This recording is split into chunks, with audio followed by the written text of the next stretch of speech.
वंशी विभूषितकरान् नवनीरदाभात् पीताम्बरात् अरुणबिम्बफलादरोष्ठात् पूर्णेन्दुसुन्दरमुखात् अरविन्दनेत्रात् कृष्णात् परं किमपि तत्त्वम् अहं न जाने। कृष्णात् परं किमपि तत्त्वम् अहं न जाने। स्वस्ति श्रीगणेशाय नमः। श्रीसरस्वत्यै नमः। श्रीगुरुभ्यो नमः। वक्रतुण्डमहाकाय सूर्यकोटिसमप्रभ निर्विघ्नं कुरु मे देव सर्वकार्येषु सर्वदा। नारायणं नमस्कृत्य नरं चैव नरोत्तमं देवीं सरस्वतीं व्यास ततो जयमुदीरयेत्। नमस्ते शारदे देवी सरस्वती मतिप्रदे वसत्वं मम जिह्वाग्रे सर्वविद्याप्रदा भव। गुरुर्ब्रह्मा गुरुर्विष्णु गुरुर्देवो महेश्वरः गुरुर्साक्षात् परब्रह्म तस्मै श्रीगुरवे नमः। सच्चिदानन्दरूपाय विश्वोत्पत्त्यादिहेतवे तापत्रयविनाशाय श्रीकृष्णाय वयं नुमः।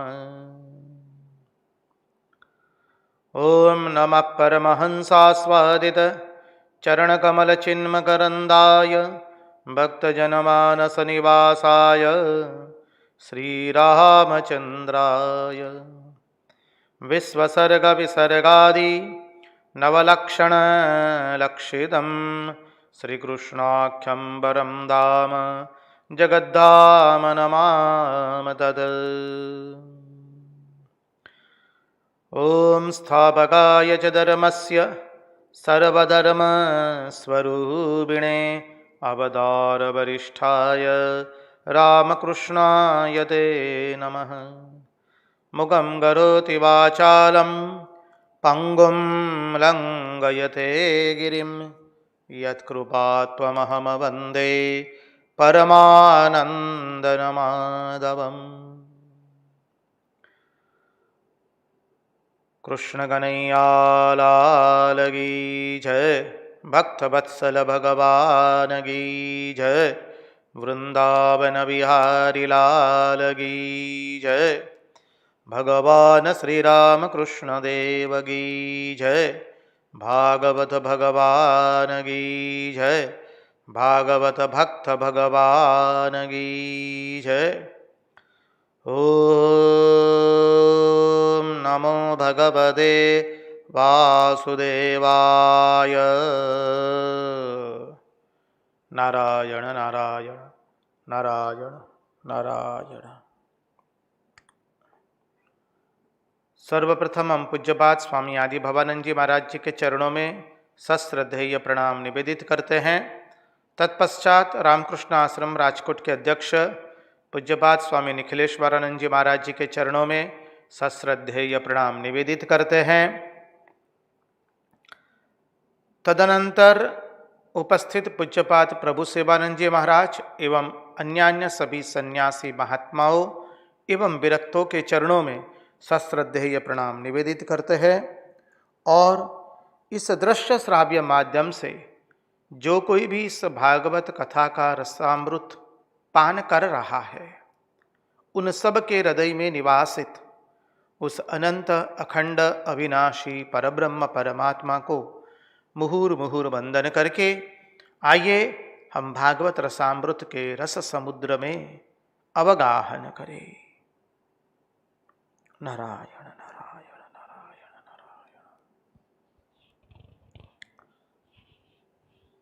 यस्वानुभावमखिलश्रुतिसारमेकम् अध्यात्मदीपमतितीर्षतां तमोन्दम् संसारिणां करुणयाः पुराणगुह्यं तं व्याससूनुमुपयामि गुरुं मुनीनां। कृष्णाय वासुदेवाय हरये परमात्मने प्रणतक्लेशनाशाय गोविन्दाय नमो नमः। नारायण नारायण नारायण नारायण। દીકરો ક્યાં ગયો મારા છે ખબર? અચ્છા ઠીક ના, પછી પેલું બંધ કરવાનું છે એટલે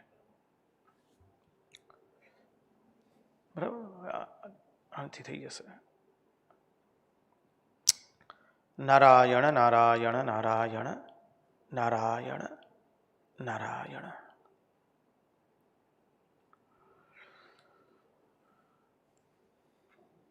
ના આ ચાલુ રહેશે.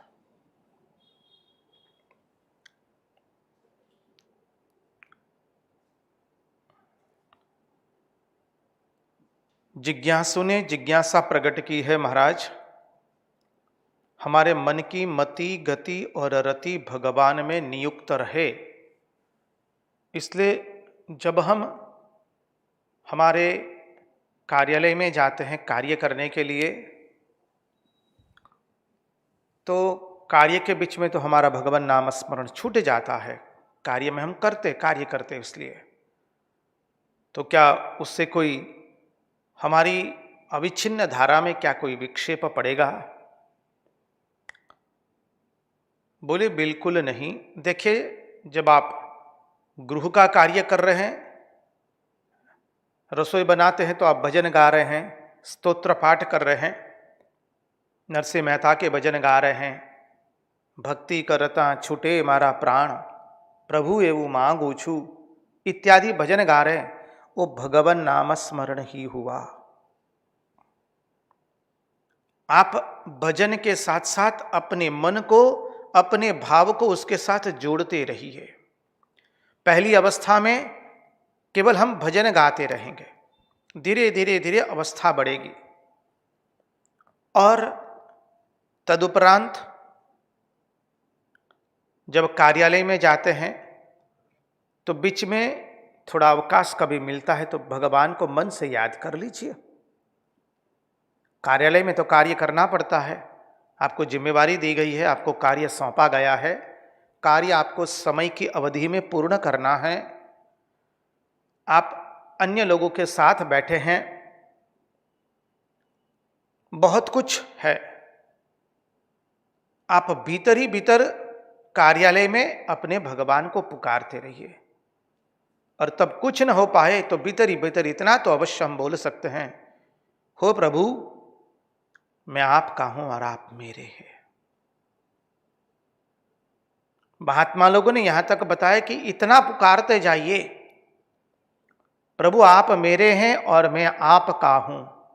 आप देखेंगे पुकारते तो जाइए, हम साधन तो करें, तो देखेंगे हमारा मन जब कार्यालय के कार्य से थोड़े अवकाश में हम ये बात करते हैं, तो भगवान के साथ हमारा तंतु जुड़ा रहेगा।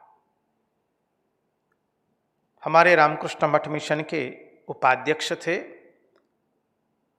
पूज्यपाद स्वामी विशुद्धानंद जी महाराज, मां से मंत्र दीक्षित थे। वो तो बताते हैं, शिक्षक लोगों के लिए उन्होंने बताया था कि कार्य शुरू करने से पहले भगवान को देख लो, और कार्य के अंत में भगवान को देखो, और बीच में अवकाश मिले तब भगवान को देखते रहिए। बस इससे क्या होगा, हमारे चित्त की एक धारा बनी रहेगी। आप सब लोग जेब में या पर्स में या मातृरूपा नारी या जो पर्स लेकर के जाते हैं आप, उसमें भगवान को फोटो रखा कीजिए। बीच में अवकाश मिला तो एक बार देख लिया। जैसे प्रियतमा अपनी प्रियतम के छवि को बारंबार देखती रहती है, ये तो हमारा प्रियति प्रियतम है, तो जब अवकाश मिला तब थोड़ा देख लिया।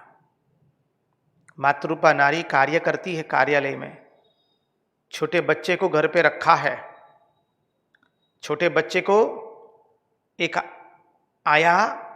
आयाम्मा पाल पोष रही है, और बीच बीच में सीसी कैमरा से देखती रहती है अपने मोबाइल से, क्या आयम्मा क्या कर रही है, मेरे बेटे को ठीक से बड़ा कर रही है कि नहीं, कोई बेटे के साथ दुर्व्यवहार तो नहीं कर रही है। बीच बीच में अवकाश मिलता है तो मोबाइल से, घर में रखे हुए सीसी कैमरा से वो देखती रहती है। उसी तरह से आप समझिए हमारे भीतर में हमारे प्रियति प्रियतम, हमारे प्राण से भी प्यारे भगवान है, तो बीच बीच में स्मरण करते रहने का। कुछ न हो तो एक बार छवि देख ली, कुछ न हो तो पुकार लिया, हे नाथ मैं आपका हूं और आप मेरे हैं। और भगवद गीता श्रीमद् भागवत का श्रवण कर रहे हैं। पूज्यपाद डोंगरे जी महाराज का भागवत है, पूज्यपाद अखंडानंद सरस्वती महाराज जी का भागवतामृत है, वो पढ़ते रहिए। विशेष करके हम तो कहेंगे पूज्यपाद डोंगरे जी महाराज का पहले भागवत पढ़िए, गुजराती एवं हिंदी भाषा में उपलब्ध है, आपको आनंद आवेगा।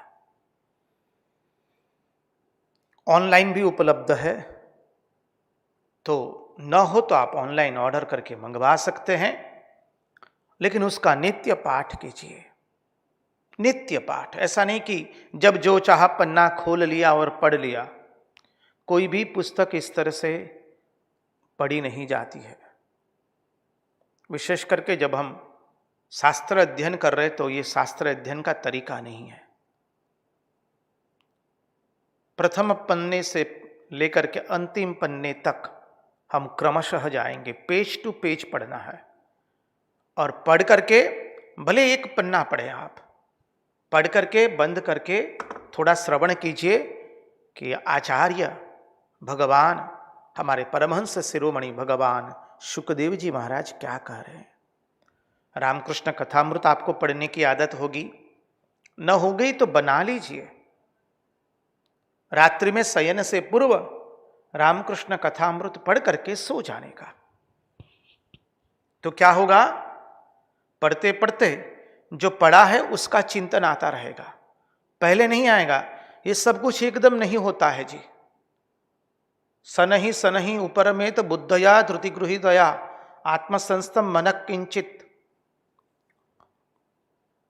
शनहि शनि उपरमेत बुद्धया धृति गृहीतया है, धीरे धीरे होगा।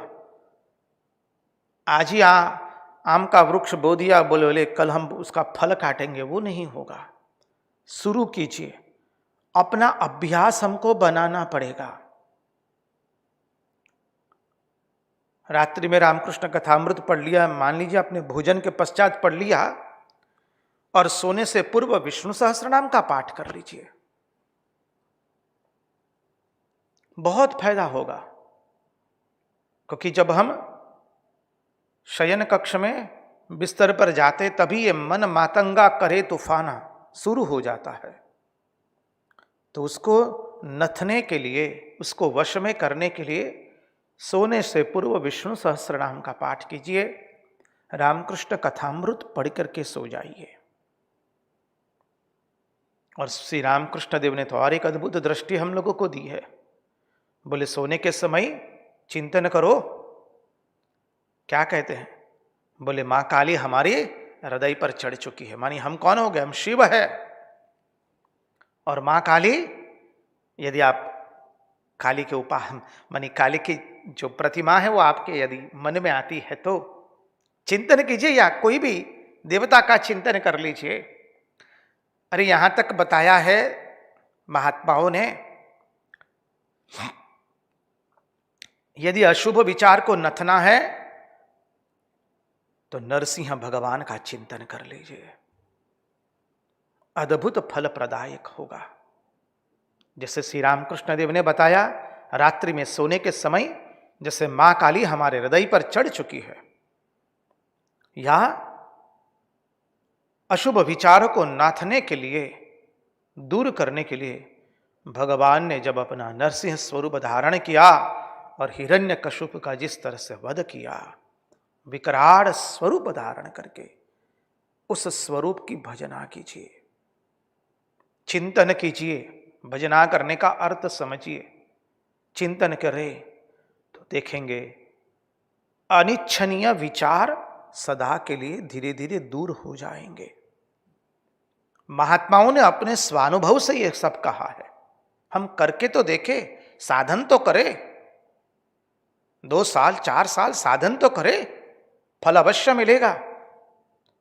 ये तो कोई महात्माओं ने कोई वाग वैखरी शब्द जरी उस दृष्टि से नहीं कहा है, कुछ भी स्वयं साधन करके, स्वयं अनुभूति प्राप्त करके हमको कहा है।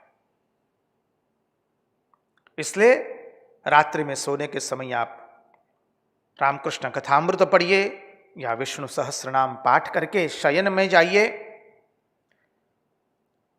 और जो आप भागवत, श्रीमद् भागवत महापुराण पढ़ रहे हैं या गीता प्रेस का सानुवाद पढ़िए, सीधा सीधा अनुवाद है, वो भी पढ़िए।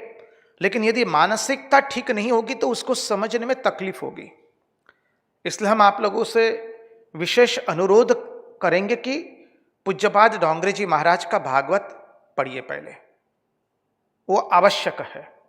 नहीं तो सीधा अनुवाद पढ़ने जाएंगे तो विस्तृत है, भाषा भिन्न रूप से है, भले हिंदी है, भाषा भिन्न है, तो ग्रंथ की बृहदता के कारण धीरज नहीं रहती है, अनेक समय देखा गया साधक में, और भिन्न भिन्न प्रकार के विषय आते हैं, समझना थोड़ा कठिन हो जाता है। इसलिए हमारा आग्रह रहेगा, आपको यदि गुजराती आती है, हिंदी आती है, हिंदी भाषा तो अधिकांश सभी को आती है, तो आप डोंगरे महाराज का भागवत अवश्य पठन कीजिए। अब चलिए हम परमहंस शिरोमणि भगवान शुकदेव जी के चरणों का आश्रय लेकर के मानव जीवन की महत्ता का चिंतन करें। देखिए, मां श्रुति भगवती भी कहती है, पुरुषत्वे च आविस्तराम आत्मा। बोले मनुष्य के शरीर में यह आत्मा अत्यंत प्रकट है। बोले कैसे? क्योंकि यह मनुष्य शरीर प्रज्ञान से संपन्न है। मनुष्य शरीर प्रज्ञान से संपन्न अर्थात मनुष्य को भगवान ने एक विशेष बुद्धि दी है। वह बुद्धि पशु को नहीं है, पक्षी को नहीं है, कीट को नहीं है। पशु पक्षी एवं कीट केवल आहार, निद्रा और भय एवं मैथुन तक ही उनकी बुद्धि चलती है। आहार और निद्रा में ही उनकी बुद्धि चलती है, उससे अतिरिक्त ज्यादा उनकी बुद्धि चलती नहीं है। लेकिन भगवान ने एक मनुष्य को ऐसा सुंदर बुद्धि दी है और उसकी बुद्धि प्रज्ञान से संपन्न है। देखिए, स्वामी विवेकानंद अपने ज्ञान योग के प्रवचनों में भी समझाते हैं कि अन्य सभी शरीर है, हम देखे हैं, मनुष्य, पशु, पक्षी, कीट। अब सब में आत्मा तो है ही, सभी में वह परमात्मा, आत्मा या परमात्मा जो कहना है कहिए, सर्वव्यापक रूप से है। तो बोले पशु को क्यों मुक्ति नहीं हो जाती है, पक्षी की मुक्ति क्यों नहीं होती है, कीट की मुक्ति क्यों नहीं होती है?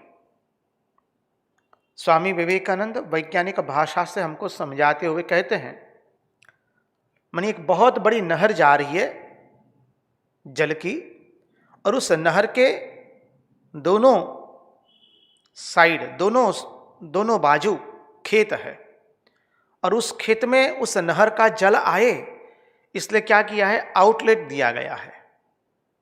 तो जिसका जितना आउटलेट बड़ा होगा उतना जल की धारा, उतना ही उस नहर का जल उस खेत में प्रवेश करेगा। ठीक वैसे ही आत्मा सभी के शरीर में है, लेकिन मनुष्य के शरीर में ही उस आत्मा का पूर्ण रूप से प्रगटीकरण हो सकता है, अन्यान्य शरीर में हो सकता नहीं है। क्योंकि मनुष्य प्रज्ञान से संपन्न है। जैसे मनुष्य के अंदर में नए नए आविष्कार करने की शक्ति भगवान ने दी है, नए नए आविष्कार करता है, उसकी बुद्धि चलती है, नए नए आविष्कार करता है, नई नई खोज करता रहता है। अन्यान्य पशु पक्षी कीट ये नहीं कर सकते हैं। ये दूसरे शरीर में ये प्रज्ञान बुद्धि प्रज्ञान से संपन्न नहीं है। देखिए मनुष्य क्या है, यह मरने वाले शरीर से मनुष्य अमृतत्व की प्राप्ति करता है। कुछ भी बोलिए, शरीर को कितना भी नगण्य गिनिए, लेकिन इस शरीर से ही मुक्ति होने वाली है। इसलिए शरीर को ठीक रखना है। हाँ, उसको मानी विशेष करके हम जो लाड़ लड़ाते हैं वो नहीं लड़ाएंगे जी, उसको विशेष रूप से सजा के धजा के रखते वो नहीं करेंगे, लेकिन उसको सुव्यवस्थित रखना है, स्वस्थ रखना है, क्योंकि इसी शरीर से भगवत प्राप्ति हो सकती है। पशु के शरीर से, पक्षी के शरीर से, कीट के शरीर से भगवत प्राप्ति होती नहीं है। तो पशु और अन्य योनि की, उन्हीं अन्य योनि को केवल खाना सोना, यही दो चीज मालूम है।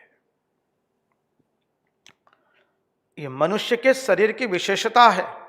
इसलिए कहा दुर्लभम त्रयमेतत् दैवानुग्रह हेतुकम मनुष्यत्वम मुमुक्षत्वम महापुरुष संश्रय। और भी हम एक बात बता दें यहां पर।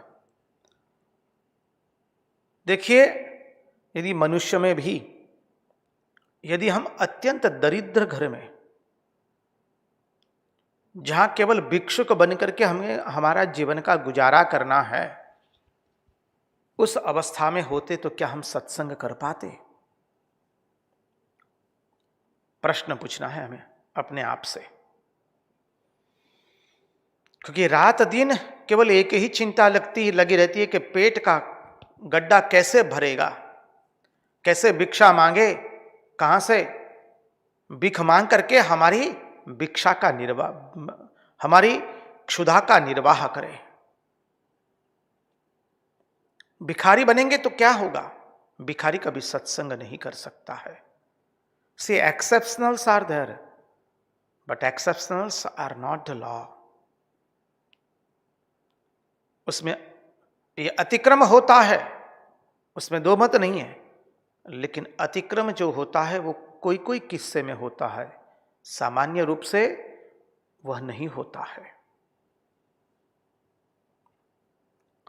और यदि भगवान ने हमको अत्यंत अमीर घर में जन्म दे दिया होता तो क्या हम सत्संग कर पाते? बिल्कुल नहीं। रात दिन वहां पर अरबों खरबों में खेलते रहते हैं, हम भगवान का सत्संग नहीं कर पाते इतना। तो भगवान की अत्यंत कृपा है कि हमें भगवान ने ऐसे घर में जन्म दिया जहां पर रोटी कपड़ा और मकान जरूरत की मात्रा में उपलब्ध है। और ये प्राप्त करके हम समझ गए, क्या समझे? कि संसार में ज्यादा अधिक भोग भुगतने में कोई आनंद नहीं है। क्योंकि कुछ भोग भुगतने के बाद हमारे मन में यह धारणा आ गई, इस भोगों में कोई शांति नहीं है, ये भोगों में कोई आनंद नहीं है, और परिणाम स्वरूप अधिक भोग भुगतने की लालसा हमारे मन से निवृत्त हुई या निवृत्त हो रही है। हमारा सबका यह स्वानुभव रहा। इतने भोग भुगतने के बाद समझ गए कि भोग में कहीं आनंद नहीं है, और स्वानुभव से पता चल गया कि अब ज्यादा भोग भुगतने की इच्छा नहीं रही। देख करके सीखे, ठोकर खा के भी सीख गए, लेकिन सीखे। तो बोले अब हम भगवान की ओर जाएंगे। तो इस मनुष्य शरीर की महत्ता बताते हुए कहते हैं, देखिए जन्म से ही यदि हम सेरेब्रल पाल्सी संतान के रूप में जन्म ले लेते, सीपी चाइल्ड कहते ना अपने यहां, तो क्या होता? भगवत चिंतन कर पाते? नहीं कर पाते। ये भगवान की अनेक कृपा है, हमें बिल्कुल अन्यथा रूप से मत लिया जाए। हम तो भगवान की हमारे पर कृपा रही, इस सीपी बच्चों की सेवा करने का भगवान ने हमें विशाखापट्टनम में बहुत सुंदर सुअवसर दिया है, और हम उनकी सेवा करने में अपने आप को धन्यता का अनुभव करते हैं। 16 साल हमने उनको करीब रूप से देखा है, जाना है। लेकिन सोचिए यदि उस संतान के रूप में हम जन्म लेते तो क्या हम भगवान का चिंतन कर पाते? जी ना, नहीं कर पाते। उसमें भी exceptionals are there, but exceptional can not be the law. Let us keep it in our mind. तो ये भगवान की कितनी कृपा हुई हमारे ऊपर कि हमें ठीक ऐसे मनुष्य जन्म दिया जहां हमारे रोटी कपड़ा और मकान उसके भोग भुगत गए, और भोग भुगतने के बाद हमारे मन में इतनी समझ आ गई, अब ज्यादा भोग भुगतने में कोई आनंद नहीं है। तो कहते हैं यह मनुष्य शरीर में आकर भी यदि किसी ने ईश्वर प्राप्ति न की, ईश्वर का भजन नहीं किया, तो क्या किया उसने?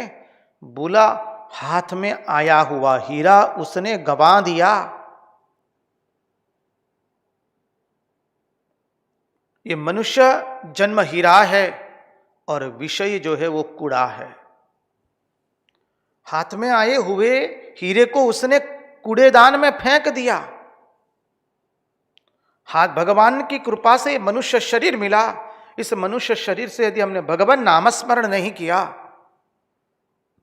भगवत प्राप्ति के लिए चेष्टा नहीं की, भगवान नामस्मरण नहीं किया, भगवान का साक्षात्कार नहीं किया, तो शास्त्र कहता है कि मिला हुआ हीरा तुमने कूड़ेदान में फेंक दिया। हमने हीरे को कूड़ेदान में फेंक दिया। अब श्री कृष्ण समझाते हैं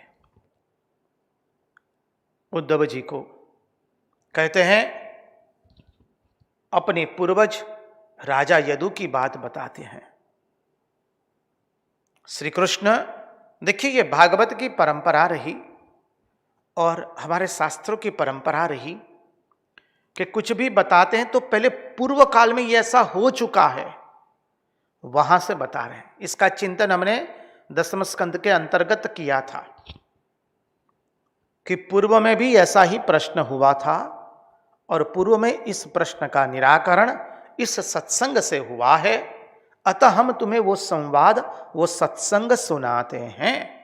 भगवान श्री कृष्ण उद्धव जी को यहां पर यही कह रहे हैं,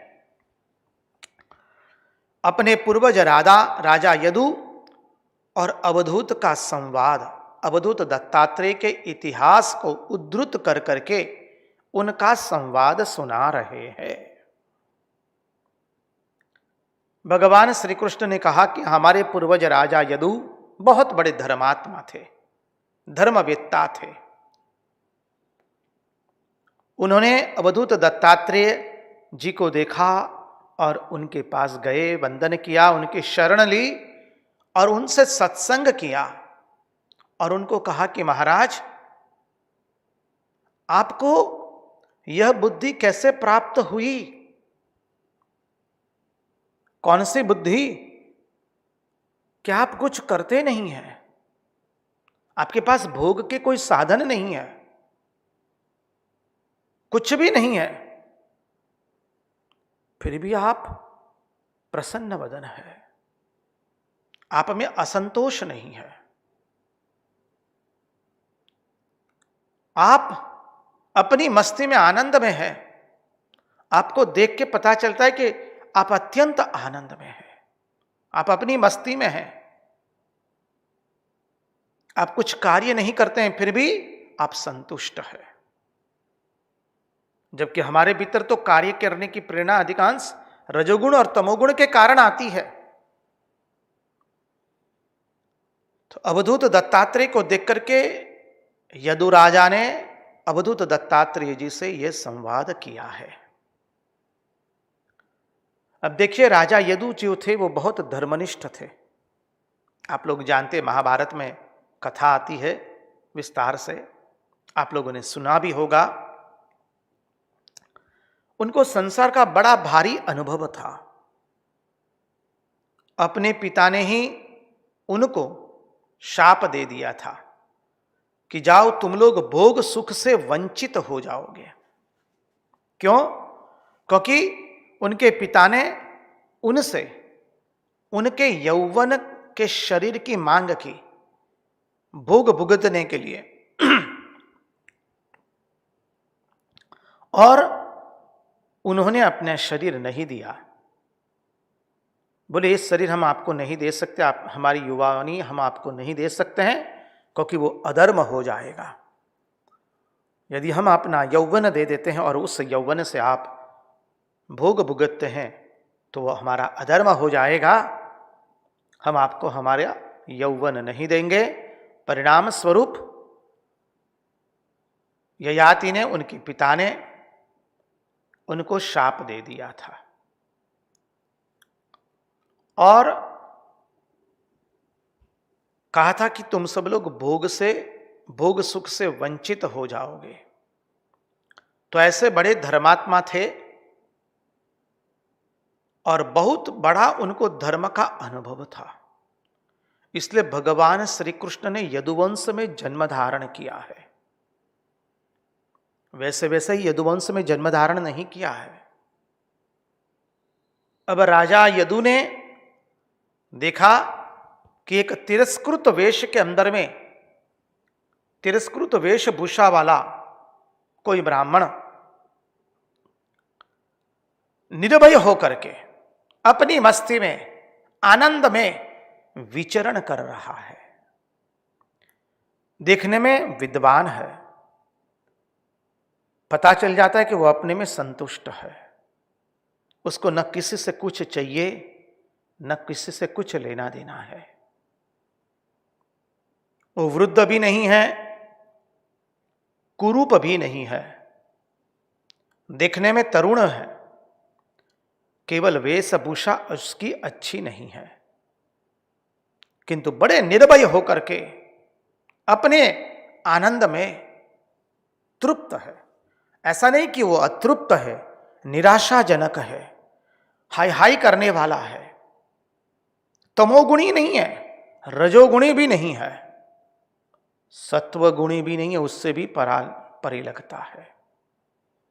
जो तीनों गुण से आबद्ध नहीं है, निर्भय है, तरुण है, कुरूप नहीं है, लेकिन वेशभूषा कुछ तिरस्कृत जैसी है।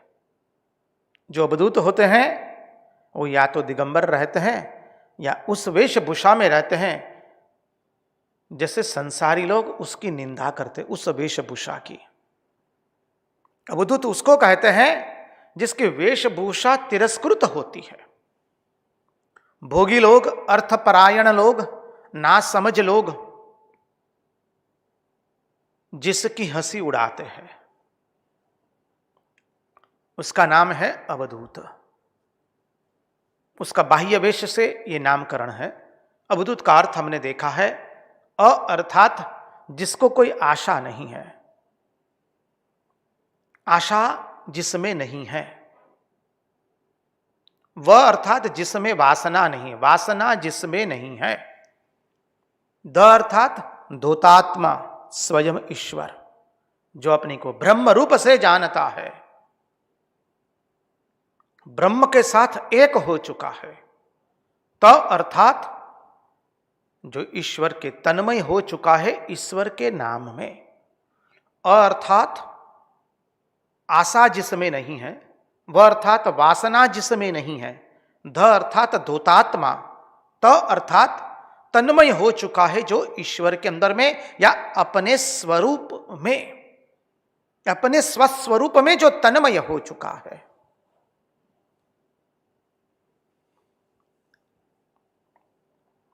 देखिए रामकृष्ण कथामृत में भी आता है, हमने दो एक बार इसका भी चिंतन किया, अभी अभी किया है पिछले सत्संगों में।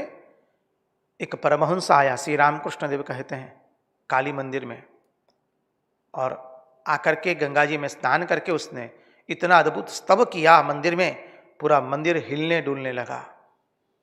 बाद में जब मध्याह्न भोजन का समय हुआ तो भिखारियों के साथ जाकर के बैठा, तो भिखारियों ने उसके वेशभूषा को देख करके उसको वहां से हटा दिया, तिरस्कार करके उसको वहां से भगाया है भिखारियों ने। भिखारियों ने वहां से उसको हटाया, भगाया। बाद में कुत्तों के साथ अन्य पशु पक्षी लोग जो जूठी पातल से खा रहे थे, वहां जाकर के वो खाना खाता है उनके साथ, जूठी पातल का। ठाकुर समझ गए ये परमहंस है। परमहंस कक्षा एवं अवधूत कक्षा एक ही होती है, समझिए। और ठाकुर ने हृदय को उसके पीछे भेजा है उपदेश प्राप्त करने के लिए। और बहुत दूर तक चला तो उसने कहा, हृदय ने, कि मेरे मामा ने कहा कि आपसे उपदेश प्राप्त करने के लिए। उसने उतना ही कहा, देख, जब ये जो सरोवर का जल है, ये गंगा जी का जल और ये नर्दमा का जल, ये नहर का जल, उसमें जब कोई पार्थक्य न रहे तो समझना कि तुम्हें ज्ञान हो चुका है। समझिए, हृदय और अधिक जाना चाहता था उनके पास, तो वो फिर पत्थर मार करके उसको भगाते हैं। समझिए,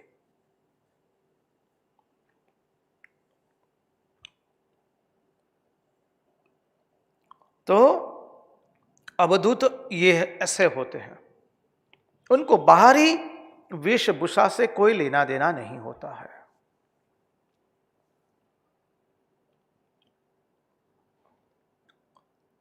अब महाराज यदु ने अवधूत दत्तात्रेय से पूछा कि महाराज, आप सब कुछ समझते हुए बालक की भांति किस तरह से रहते हैं? आप तो ना समझे हैं, ऐसा नहीं है। ऐसा मत समझिए कि कोई वहां पर तमोगुणी पड़ा है। अवधूत तमोगुणी है तो ऐसा नहीं होते, वो तमोगुणी को अवधूत नहीं कहते हैं। जो पड़े रहे, ये कोई तमोगुण में नहीं है, ये तो तीनों गुणों से पर है। तो बोले, महाराज, सब कुछ जानते हुए भी आप बालक की तरह कैसे रहते हैं? लोग तो प्रायः कुछ न कुछ इच्छा करके ही कर्म में प्रवृत्त होते हैं। आप में तो कोई इच्छा ही नहीं है, आप में न तो कोई वासना है। आपको देख करके लगता है कि आप अपने स्वस्वरूप में स्थित है। वासनानो लेस न जैने वाणी सदा निर्दोष। रंगदूत महाराज ने भजन लिखा है, अवधूत देख लो जेथी जन्म मरण मिट जाए। ऐसे महापुरुष का दर्शन कीजिए, ऐसे महापुरुष का संग कीजिए, तो जन्म मरण के चक्र से मुक्त हो जाएंगे। तो कहते हैं, महाराज, आप तो समर्थ है, कवि है, दक्ष है, सुभग है, और आप अमृत भाषी है, आपका भाषण भी अमृत भाषण है, फिर भी कुछ करते फिरते नहीं है। आप दक्ष है, कुशल है, कवि है, सुभग है, अमृत भाषण है आपका, फिर भी कुछ करते फिरते नहीं है।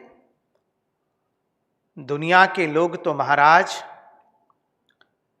आग में जल रहे हैं, असंतोष की आग में जल रहे, अतृप्तता की आग में जल रहे हैं, जब आप पूर्ण रूप से संतृप्त होकर के बैठे हैं।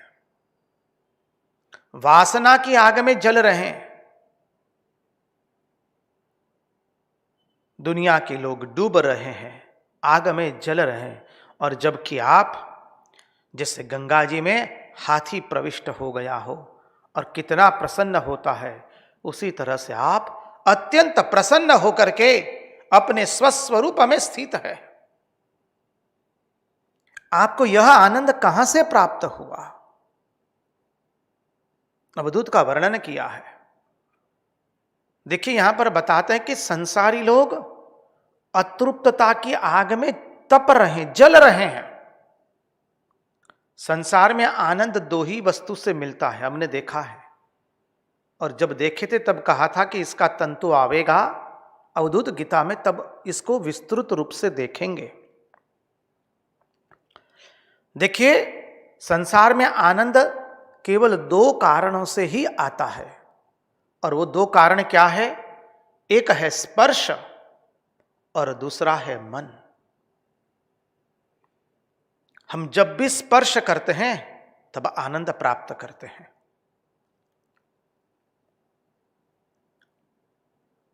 नारी पुरुष का स्पर्श प्राप्त करते हैं, पुरुष नारी का स्पर्श प्राप्त करता है। जिह्वा पर हम सुंदर सा स्वादिष्ट श्रीखंड रख दे या कोई मिठाई रख दे, खट्टा मीठा रख दे, झाल रख दे, तो जो उससे आनंद हुआ स्पर्श से। शरीर से हम गुलाब के पुष्प को स्पर्श करते तो आनंद मिलता है। नेत्र स्पर्श करते हैं दृश्य का और आनंद प्राप्त करता है। कर्ण शब्द का स्पर्श करता है तब आनंद प्राप्त करता है। नासिका वस्तु का स्पर्श करती है तब उसे घ्राण प्राप्त होता है। तो संसार में आनंद केवल स्पर्श से ही आता है, और दूसरा है मन से। देखिए, संसार के जितने भोग है वे सब स्पर्श रूप से ही प्राप्त होते हैं, और दूसरा है मन से। राजा यदु ने कहा भगवान दत्तात्रेय को, प्रभु, हे भगवान, हे अवधूत जी, आपके पास तो स्पर्श करने के लिए कुछ है ही नहीं, फिर भी आप आनंद में कैसे रहते हैं? ना कुटिया है, ना छत्र है, ना आश्रम है, ना कुछ भी नहीं है। अरे कुटिया नहीं, आश्रम नहीं, तो फिर अब क्या है? आकाश वृत्ति से पड़े हैं आप।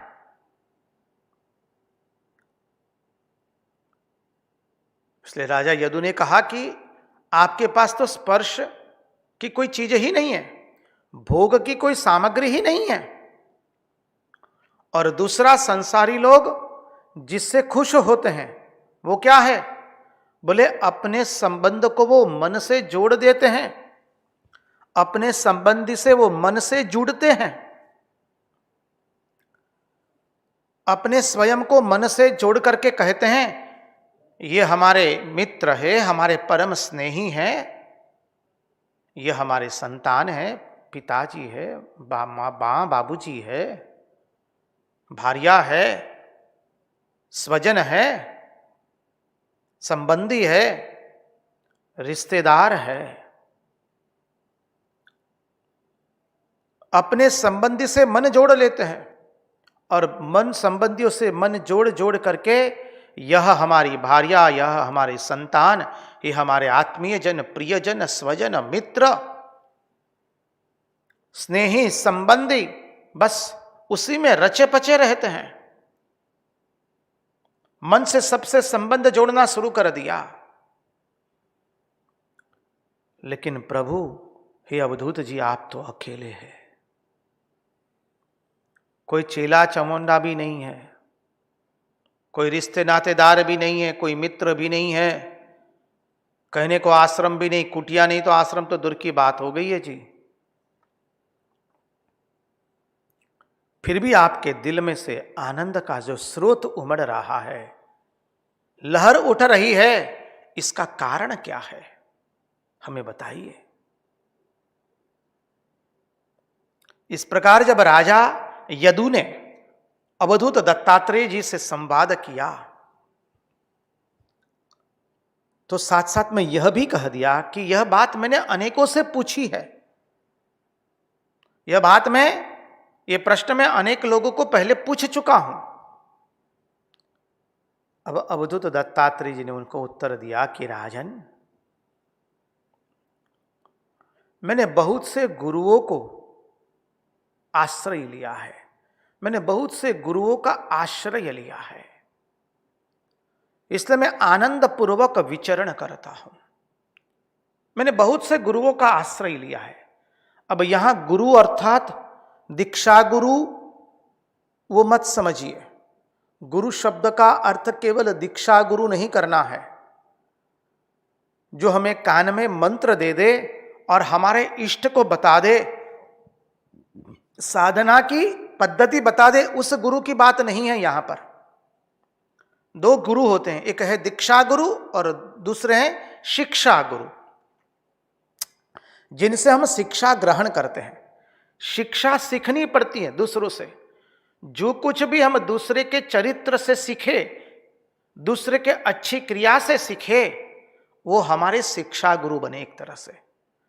तो यहां अवधूत दत्तात्रेय जी कहते हैं मैंने बहुत से गुरुओं का आश्रय लिया है, अर्थात मैंने बहुत से गुरुओं का, शिक्षा गुरुओं का चयन किया है, मैं बहुतों से सीखा हूं। या गुरु शब्द का तात्पर्य है शिक्षा गुरु से, जिससे हम शिक्षा ली जाती है, जिससे हम शिक्षा ग्रहण करते हैं, वो तात्पर्य है। मनुष्य स्वयं अपनी ओर से सर्वत्र शिक्षा ग्रहण करने के लिए तत्पर रहना चाहिए। हम सबको सब समय सबसे कुछ न कुछ सीखने को मिलता है। मनुष्य स्वयं अपनी ओर से सर्वत्र शिक्षा लेने के लिए सतत सावधान रहना चाहिए मनुष्य को।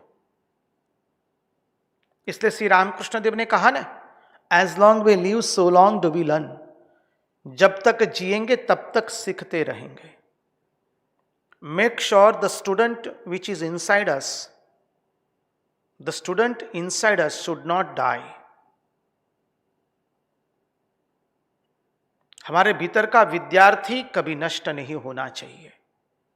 इसलिए श्री रामकृष्ण देव कहते हैं जब तक जिएंगे तब तक सीखते रहेंगे। तो हमारा भीतर का विद्यार्थी कभी मरना नहीं चाहिए। इसलिए कहा कि good people are also our teachers and bad people are also our teachers. अरे यहां तक कह दिया, हमें हर प्रसंग में से हमारे स्वयं की गलतियों से हमें सीखना है कि हमने जीवन में ये गलती की तो परिणाम हमें यह मिला है। बोले अब हम वो गलती नहीं करेंगे तो हम स्वयं ही हमारे गुरु हो गए। हमने हमारे स्वयं के अनुभव पर से फिर शिक्षा प्राप्त कर ली। यह हमें सीखना पड़ेगा।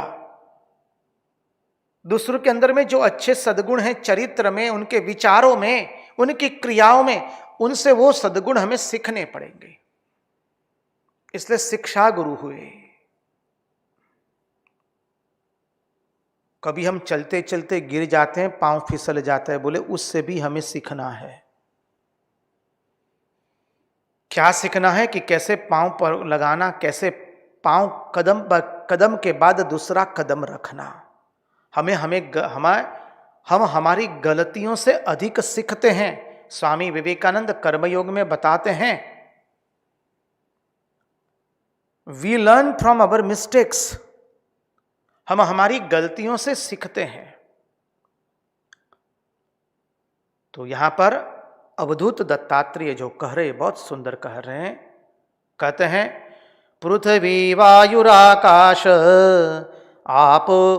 आपोग्निश्चंद्रमा रविः कपोतो जगर सिंधु पतंगो मधुकृद्गजः मधुहाहरिणो मीनः पिंगला कुरुरोर्भकः कुमारी शरकृत्सर्प अर्णनाभिसुपेशकृत।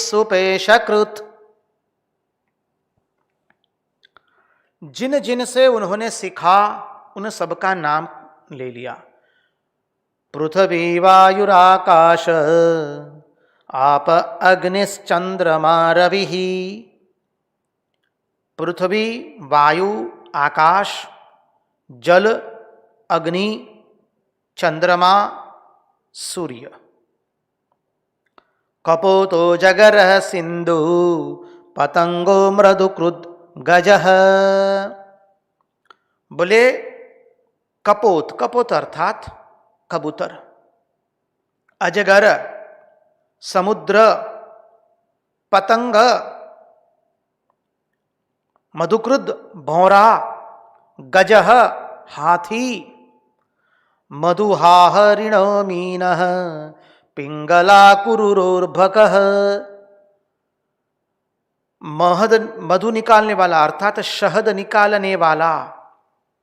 फिर मीनः मधुहा हरिणो, हरिण। फिर कहा मीन मछली, पिंगला, कुरुरोर्भकः कुरुर पक्षी, कुरुर अर्बकः बालक। बाद में कहा कुमारी, कुमारी शरकृत सर्प अर्णनाभि सुपेशकृत। कुमारी कन्या, शरकृत सर्प बाण बनाने वाला, सर्प फिर शरत्कृत सर्प, अर्णनाभि मणि मकड़ी, सुपेशकृत भृंगी कीट। 24 गुरु हो गए।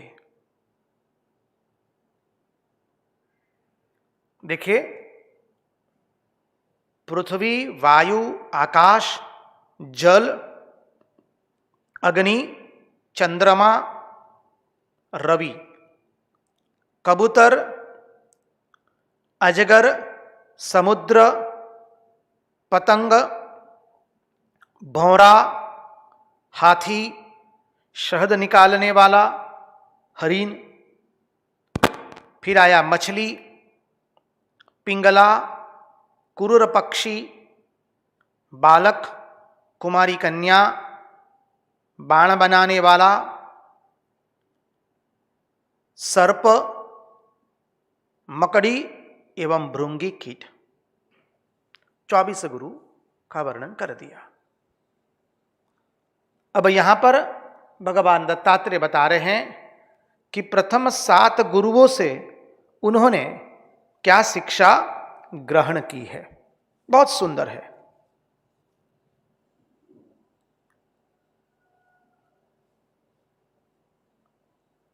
प्रथम 7 गुरुओं से उन्होंने क्या शिक्षा प्राप्त की है।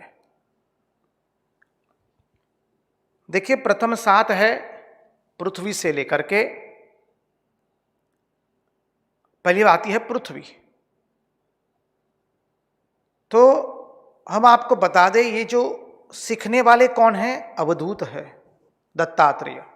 वो कोई गृहस्थ नहीं है और उन्होंने अपनी पद्धति से सीखा है। अब गृहस्थाश्रम के लोग उसका अंधा अनुकरण करने जाएंगे तो वो नहीं बैठेगा। यहां यह बात ध्यान में रखने की है कि इन 24 पदार्थों से एक अवधूत ने शिक्षा ग्रहण की है। गृहस्थ को इनमें से वही शिक्षा ग्रहण करनी है जो गृहस्थाश्रम के अनुरूप हो, गृहस्थाश्रम के अनुरूप हो, उनकी मर्यादा में आती हो, उनकी व्यवस्था में पड़ती हो। अंधा अनुकरण करने नहीं जाना है। ऐसा नहीं कि केवल ग्रंथ को पढ़ करके उसमें जो लिखा है उसका अंधा अनुकरण कर दिया, या एकदम बहुत लंबी सी छलांग लगा दी और ऐसी छलांग लगाई कि आगे ही न बढ़ पाए हम, हड्डी फिसली सब टूट गई। ऐसा नहीं करना है जी। इसलिए श्री रामकृष्ण देव ने कहा था ना उस सांप को, अरे तुमको काटने के लिए मना किया है, फंस करने के लिए मना नहीं कहा था मैंने। वो घटना याद रखिए। एक सर्प सबको बहुत काट रहा था, बहुत विषीला था। और एक बार एक ब्रह्मचारी उस रास्ते से जा रहा है तो गांव वालों ने कहा कि महाराज उस रास्ते से मत जाइए, एक बहुत विशीला सर्प रहता है वहां, सबको दंस लेता है। ब्रह्मचारी ने कहा मुझे नहीं दसेगा, मैं मंत्र जानता हूं। ब्रह्मचारी गया, वन में से पसार हो रहा था, सर्प आया, ब्रह्मचारी ने मंत्र पढ़ा, सर्प उनके चरण में बैठ गया। अब ब्रह्मचारी कहते तू इतना लोगों को परेशान क्यों करता है रे, ले इस मंत्र का जप करना और किसी को दसना मत। बस गुरु की आज्ञा शिरोधार्य कर दी। अब सर्प ने दसना बंद कर दिया। कुछ दिनों के बाद गांव वालों ने देखा कि अब तो सर्प काट नहीं रहा है, बस वो तो केवल पौधे खा करके अपना जीवन गुजारा कर रहा था। गांव वालों ने एक दिन जाकर के इतना पीटा उसको, इतना पीटा, वो बेहोश हो गया। लोगों ने सोचा कि अब मर गया है। रात्रि में उसकी नींद्रा बेहोशी चली गई, वापस होश आया तो वो अपने दर में चला गया और फिर रात्रि में निकलता था, पौधे खा करके कैसे भी अपना गुजारा करता था और गुरु ने जो मंत्र दिया था उसका जप कर रहा था। कुछ दिनों के बाद वही ब्रह्मचारी जी वहां से गुजरे गांव में से, तो लोगों ने कहा कि महाराज वो सर्प तो मर गया है। ब्रह्मचारी ने कहा नहीं मर सकता है, मैंने जब मंत्र दिया है तो उसका जब तक उसको साक्षात नहीं होता है तब तक वो मर नहीं सकता है। ब्रह्मचारी जी गए, मंत्र का रटन किया, धीरे से सर्प आया तो देखा तो दुबला पतला हो गया। ब्रह्मचारी ने पूछा तुम्हारी ये अवस्था किसने की रे? बोले नहीं मैं तो ठीक ही हूं। बोले नहीं देखो किसने अवस्था किया तुम्हारा, वो भूल ही चुका था क्योंकि गांव वालों ने एक दिन उसको इतना मारा था, बहुत याद करने पर उसको याद आया हाँ एक गांव वालों ने एक दिन मुझे पीटा था, अब उसमें उनका क्या कसूर, वो तो जानते नहीं थे कि मैंने तो दीक्षा ले ली है, अब तो मैं किसी को मारता नहीं हूं, इसलिए एक दिन मेरे को बहुत पीटा था, तो तब से शरीर थोड़ा दुर्बल हो गया है, लेकिन उसमें उनका क्या कसूर। ब्रह्मचारी जी कहते हैं अरे मैंने तुझे दसने को मना किया था, फंस करने से मना नहीं किया था, दूसरे को हानि नहीं पहुंचाना उसके लिए मना किया था, लेकिन स्वयं की रक्षा के लिए अपना फंस दिखाने से मैंने मना नहीं किया था। तो उसी तरह से यहां सीखने वाले अवधूत जी है, दत्तात्रेय भगवान अवधूत है, तो उन्होंने किससे क्या सीखा उसका वर्णन आता है।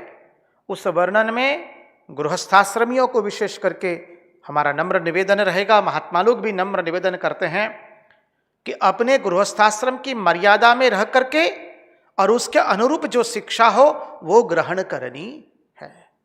क्या क्या सीखे हैं देखने का प्रयास करेंगे। उसके पहले महाराज जी से एक नम्र निवेदन रहेगा, एक भजन की प्रस्तुति करें, भजन का रसास्वाद के बाद हम आगे प्रवेश करेंगे। अवधूत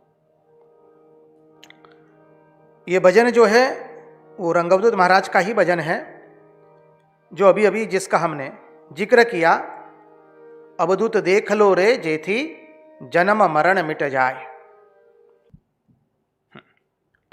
शब्द है अवधूत देख लो जेथी जन्म मरण मिट जाए। अवधूत शब्द का अर्थ अब आपको पता चल गया होगा। भजन का अद्भुत भावार्थ है, तत्वज्ञान प्राप्त किए हुए महान संत ने लिखा है। ये कोई कवि की कल्पना नहीं है या मन की कल्पना नहीं है, स्वानुभव से जो निकले हुई आवाज है। आप उसका श्रवण करेंगे, उसके शब्दों का अर्थ समझेंगे तो समझ में आवेगा। अवधूत देख लो रे जेथी जन्म मरण मिट जाए। अवधूत देख लो रे जेथी जन्म मरण मिट जाए। अवधूत देख लो रे जेथी जन्म मरण मिट जाए। अवधूत देख लो रे जेथी जन्म मरण मिट जाए। अक्षर जे अविनाशी व्याप्यू सगड़े एहज भरपूर। अक्षर जे अविनाशी सगड़े एहज भरपूर। सर्वश्रेष्ठ वरण्य कहावे, सर्वश्रेष्ठ वरण्य कहावे, अक्षर भर्यु एक नूर, अवधूत देख लो रे, जेथी जन्म मरण मिट जाय। अवधूत देख लो रे, जेथी जन्म मरण मिट जाय। अवधूत देख लो रे, जेथी जन्म मरण मिट जाय। अवधूत देख लो रे, जेथी जन्म मरण मिट जाय। द्रुत तिरस्कृति संस्कृति बंधन अलख निरंजन देव, द्रुत तिरस्कृत संस्कृति बंधन अलख निरंजन देव। तत्वमसि पद लक्ष्य धरे किन भक्तन कारण देह, तत्वमसि पद लक्ष्य धरे किन भक्तन कारण दे। अवधूत देख लो रे, जेथी जन्म मरण मिट जाय। अवधूत देख लो रे, जेथी जन्म मरण मिट जाय। महाराज कहते हैं अवधूत कैसा होता है? अक्षर जे अविनाशी सगढ़े, जो अक्षर है, अक्षर अविनाशी, जो अत्र तत्र सर्वत्र व्याप्त है और वह जड़ चेतन में भरपूर है। वहां जड़ और चेतन का कोई पार्थक्य नहीं है। वो उसी अक्षर को अत्र तत्र सर्वत्र देखता है। सर्वश्रेष्ठ वरण्य कहावे, सबर भर्यु एक नूर। और उस सर्वश्रेष्ठ तत्व को प्राप्त करके उसके आत्मचिंतन में जो मस्त रहता है वो अवधूत है। बोले ऐसे अवधूत का दर्शन कर लो। ध्रुत तिरस्कृति संस्कृति बंधन, जिसका शरीर पर धूल लगी हुई है। अलख निरंजन देव, तत्वमसि पद लक्ष्य धरे। उसका लक्ष्य क्या है? तत्वमसि, तत्त्वम असि। ब्रह्म पद वाच्यार्थ, अहम पद वाच्यार्थ, उसकी एकता। धरे किन भक्तन कारण देह, और जो भक्तों के कारण देह धारण करता है, ऐसे अवधूत को देख लो। अवधूत देख लो रे, जेथी जन्म मरण मिट जाए। आशा पासन स्पर्शे जेने आदि अंत नहीं मेल। आशा पाशन स्पर्शे जेने आदि अंत नहीं मेल। आशा पासन स्पर्शे जेने आदि अंत नहीं मेल। आशा पाशन स्पर्शे जेने आदि अंत नहीं मेल। निजानंद मा मस्त फरे जे चेल कुचेल धरे। निजानंद मा मस्त फरे जे चेल कुचेल धरेल। देख लो रे, जेथी जन्म मरण मिट जाए। अवधूत देख लो रे, जेथी जन्म मरण मिट जाए। वो कैसा होता है? जिसको कोई आशा नहीं होती है, किसी के पास से कोई आशा नहीं, आशा स्पर्श नहीं कर सकती है जिसे, और जिसका आदि अंत में कोई मैल नहीं है। वो कोई देश काल वस्तु में नहीं बधा है। वो निजानंद में जो सदैव मस्त घूमता रहता है। चेल कुचेल धरेर, अरे जिसको अपने वस्त्रों का भान नहीं, शरीर का भान नहीं है, ऐसा अवधूत। वासनानो लेशन जैने वाणी सदा निर्दोष। वासनानो लेशन जैने वाणी सदा निर्दोष। भावी भूतनी चिंता नाही, वर्तमान संतोष। भावी भूतन चिंता नाही, वर्तमान संतोष। अवधूत देख लो रे, जेथी जन्म मरण मिट जाए। जिसके भीतर में वासना ही नहीं है और जिसकी वाणी निर्दोष बालक की तरह है, जिसकी वाणी में मधुरता है, मिठास है, अनुभूति जन्य जिसकी वाणी है, जिसको भावी एवं भूत की चिंता नहीं है, जो वर्तमान से संतुष्ट है। देह तणु नव भान जराए धुली दूसरे अंग। देह तणु नव भान जराए धुली दूसर अंग। ध्यान धारणा वर्जित निर्मल नित्य समाधि अभंग। ध्यान धारणा वर्जित निर्मल नित्य समाधि अभंग। अवधूत देख लो रे, जेथी जन्म मरण मिट जाए। अवधूत देख लो रे जेथी जन्म मरण मिट जाए। कहते हैं अरे जिसको देह का किंचित भी भान नहीं है, जिसके शरीर पर धूल लगी है, जिसको जो सदैव ध्यान धारणा वर्जित निर्मल नित्य समाधि अभंग, उस जो सदैव समाधि में रहता है, ऐसा नहीं आंख खुली आंख से समाधि हो रही है, हाँ आंख बंद करके भी समाधि की अवस्था है, खुली आंख से भी जो समाधि की अवस्था में है, वह अवधूत को देख लो। खान पान नी चिंता नाही चिंतन तत्व अलेख। खान पान नी चिंता नाही चिंतन तत्व अलेख। अहंकार तम चेष्टा नाही विरलो जोगी बेख। अहंकार तम चेष्टा नाही विरलो जोगी भेख। अवधूत देख लो रे जेथी जन्म मरण मिट जाए। बोले जिसे खान पान की कोई चिंता नहीं होती है, सदैव अलख के चिंतन में मग्न रहता है, अहंकार तम चेष्टा नहीं, उसकी अहंकार की कोई चेष्टा नहीं हुई। अरे अहंकार का तो पूर्ण रूप से राहित्य हो गया है, ऐसा विरला ही कोई मिलता है। सूर नर मुनि जन वंदे जैने मूढ़ करे हड़धूत। सूर नर मुनि जन वंदे जैने मूढ़ करे हड़धूत। स्वार्पण थी जे दत्त कहावे रंग एह अवधूत। स्वार्पण थी जय दत्त कहावे रंग एह अवधूत। अवधूत देख लो रे जेथी जन्म मरण मिट जाए। अरे सूर नर मुनिजन जिसको वंदना करते हैं और जो मूढ़ लोग होते हैं वो उसका तिरस्कार करते हैं और कहते हैं स्वार्पण थी जे दत्त कहावे, स्वयं के आचरण से। अरे जिसने अपना सर्वस्व परार्थ के लिए दे दिया है वह दत्त। स्वार्पण थी जे दत्त कहावे रंग एह अवधूत। स्वान सुर भी समदृष्टि देखे ऊंच नीच नहीं भेद। स्वान सुर भी समदृष्टि देखे ऊंच नीच नहीं भेद।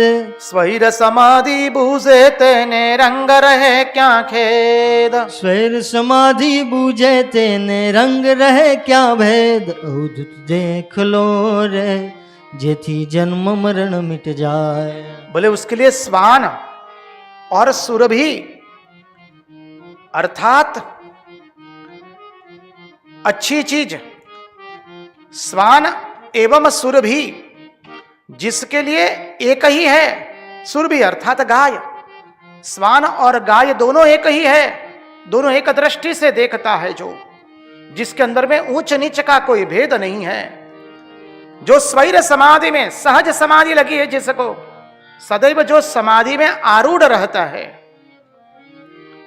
सदैव अपनी ब्रह्म निष्ठा की समाधि में जो आरूढ़ है, ऐसा रंग कहां देखने को मिलेगा। स्वान सुर भी समदृष्टि देखे ऊंच नीच नहीं भेद। स्वान सुर भी समदृष्टि देखे ऊंच नीच नहीं भेद। स्वैर समाधि बूझे तेने रंग रहे क्या भेद। स्वैर समाधि बूझे तेने रंग रहे क्या भेद। रंग रहे क्या भेद। अवधूत देख लो रे अवधूत देख लो रे जेथी जन्म मरण मिट जाए। अवधूत देख लो रे जेथी जन्म मरण मिट जाए। अवधूत देख लो रे अवधूत देख लो रे अवधूत देख लो रे अवधूत देख लो रे जेथी जन्म मरण मिट जाए। जेथी जन्म मरण मिट जाए। जेथी जन्म मरण मिट जाए। कृष्ण कन्हैया लाल की जय। कृष्ण कन्हैया लाल की जय। तो अब हम चले प्रथम 7 गुरुओं से अवधूत दत्तात्रेय जी ने क्या शिक्षा प्राप्त करी है। तो देखिए पहले आता है धरती, पृथ्वी।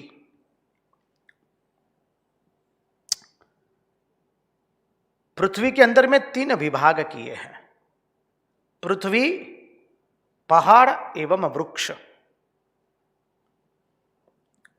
अब देखिए, संसार के जो प्राणी हैं वो अपने प्रारब्ध के अधीन है। इसलिए हम लोग क्या करते हैं, अपने जल की पिपासा को तृप्त करने के लिए पृथ्वी को खोदते हैं। जल के लिए भाई प्याऊ बनाना है, चापाकल करते हैं। चापाकल करते तो क्या करते हैं, खुदना पड़ता है जमीन। चापाकल से काम नहीं कर चलता है तो बोले बोरवेल करो, हजार हजार फीट नीचे जाते हैं, समझिए। तो कहा कि मनुष्य जल के लिए जमीन को खोदता है, पृथ्वी को। अब तो हम कच्चा तेल लेने के लिए जमीन को खोद रहे हैं, ऑयल के लिए, और उसके लिए कितनी मारामारी झगड़ा झाटी हो रही है पूरे विश्व में, आप लोग जानते हैं। कच्चे तेल के लिए हम जमीन को, मां धरती को खोदते हैं, जल के लिए, कच्चे तेल के लिए। तत्पश्चात उसके ऊपर कूड़ा फेंकते हैं, लघु शंका गुरु शंका करते हैं, कूड़ादान फेंक देते हैं। अन्न पैदा करने के लिए उसकी जुताई करते हैं, उसके पर हल चलाते हैं। हम धरती को घायल करते हैं, जब जुताई करते तो धरती को घायल करते हैं। बोरवेल बनाते हैं तो धरती को घायल करते हैं। कच्चे तेल के लिए न जाने कितने हजार फीट नीचे जाते हैं, कितना ड्रिलिंग करना पड़ता है। पर धरती धीर होकर कुआं हमें खोदने देती है, कूड़ा भी डालने देती है और हल भी चलाने देती है। कच्चे तेल के लिए उसकी कितनी कितनी खुदाई की, सब कुछ मां धरती चुपचाप सहन कर लेती है। इसलिए हम लोग सुबह में उठ करके ही गाते ना, समुद्र वसने देवी पर्वत स्तन मंडिते विष्णुपत्नी नमस्तुभ्यम पाद स्पर्श क्षमस्व में। पहले मां वसुंधरा को हम वंदन करते हैं। जिस धरती पर हम पांव रख रहे हैं, उठते ही पहले उस मां धरती वसुंधरा का हम वंदन करते हैं। कराग्रे वसते लक्ष्मी करमूले सरस्वती कर मध्ये तु गोविंद प्रभाते कर दर्शनम। पहले भगवान का स्मरण करते हैं, मां वसुंधरा का वंदन करते हैं। तत्पश्चात भगवान सूर्य नारायण को अर्घ्य देते हैं। जवा कुसुम संकासम काश्यपेयम महाद्युतिम ध्वांतारिम सर्वपापग्नम प्रणतोस्मि दिवाकरम। ओम द्राम सूर्याय नमः कर करके हम अर्घ्य देते हैं सूर्य नारायण भगवान को। तो मां वसुंधरा की हम पहले पूजा करते हैं, उठ के ही पहले तो स्तुति कर लेते हैं, क्योंकि हमने जल के लिए मां वसुंधरा को खोदा है। उसके ऊपर कूड़ादान फेंक रहे हैं, गंदगी कर रहे हैं। कच्चे तेल के लिए न जाने उसके ऊपर कितने अत्याचार किए, खेत की जुताई के लिए उसके ऊपर हल चला रहे हैं। अब देखिए, महात्मा लोग एक अद्भुत दृष्टि संपन्न करते हैं हमको।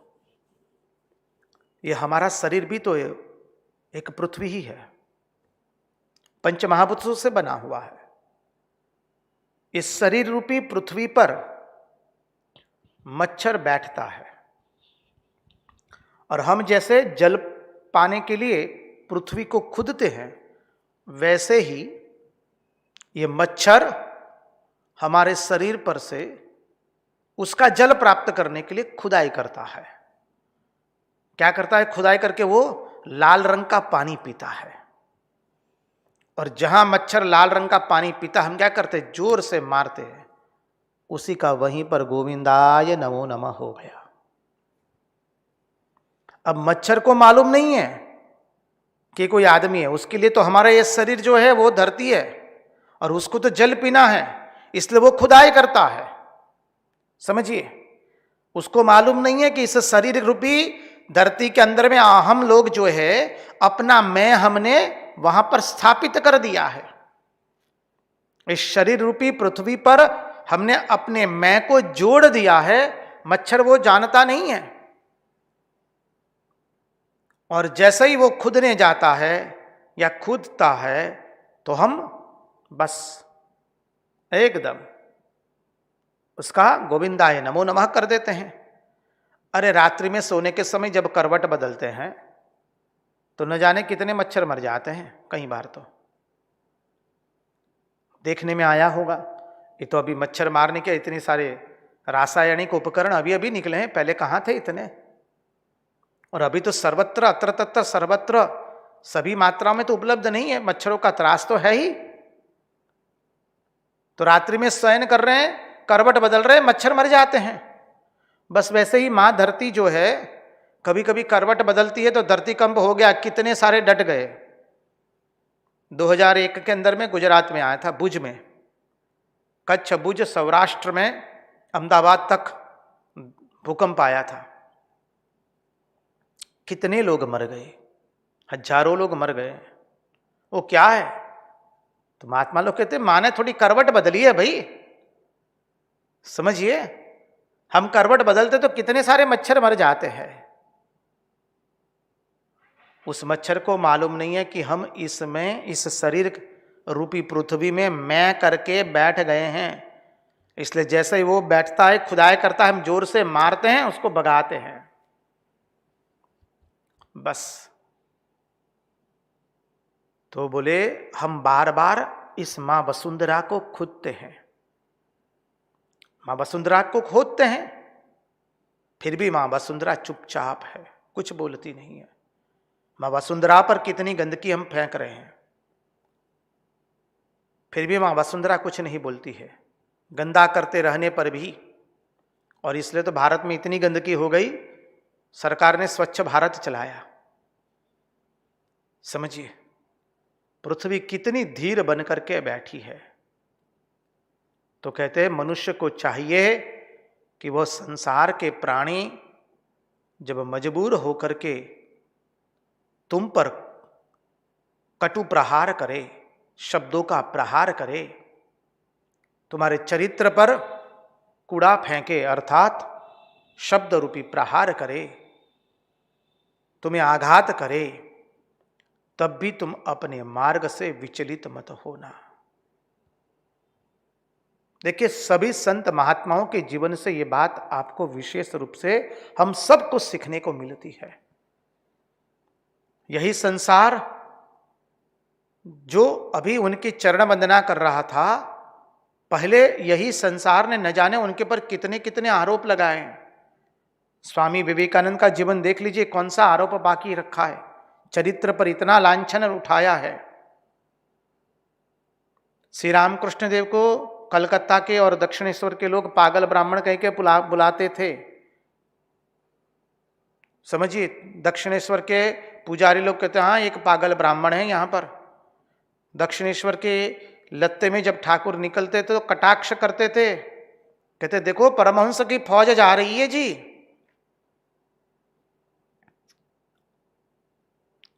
प्रत्येक के जीवन से, त्रैमूर्ति का जीवन ले लीजिए, महापुरुषों का, कहीं कहीं घटनाएं तो हमें मालूम भी नहीं है, लेकिन जो महापुरुष लोग होते हैं, संत सन्यासी महात्मा लोग, उनके पर कितना भी आरोप प्रत्यारोप किया जाए वो चुपचाप सब कुछ सह लेते हैं।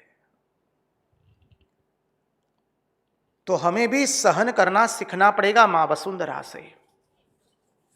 समझिए, मां धरती जैसे सब सहन कर लेती है चुपचाप, वैसे हमें भी सहन करना सीखना पड़ेगा। इसलिए ठाकुर श्री रामकृष्ण देव कहते हैं स, श और स, तीन स है हमारे वर्णाक्षर में।